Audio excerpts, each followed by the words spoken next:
Hey Rodney, John Brown here, GoGalad9 over at The Geek. And I wanted to respond real quick to your quick questions you had. First of all, about first player.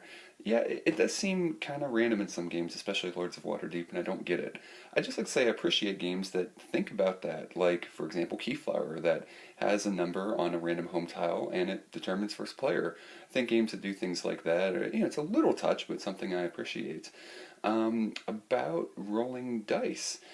We tend to have a small table, so oftentimes I wind up partly on a card or something. We usually let it go unless it's really bad and re-roll dice on the floor.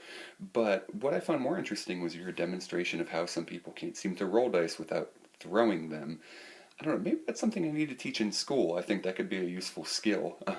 About player color, yeah, we have a guy who likes to be purple, we have a guy who likes to play blue. We just played Terra Mystica. When I opened a box, first thing I did was toss that player to blue pieces.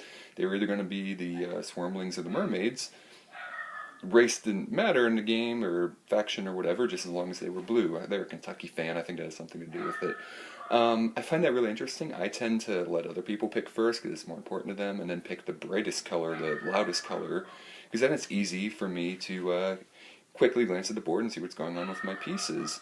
The only game I really care about, Lords of Waterdeep and the Harpers, not because I like green, but played a little bit. Yeah, I love the PC games, Baldur's Gate and such.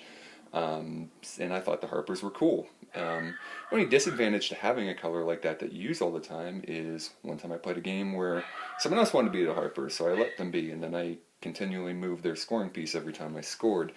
But lastly, what I would like for Christmas.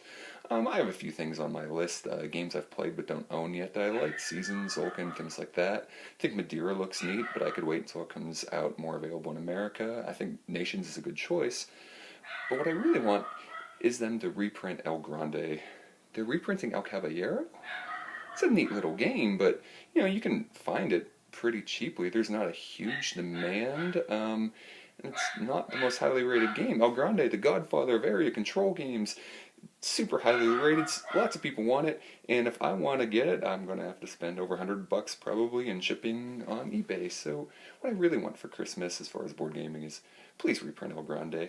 Alright, thanks a lot, Rodney. Love the show, and we'll talk to you later.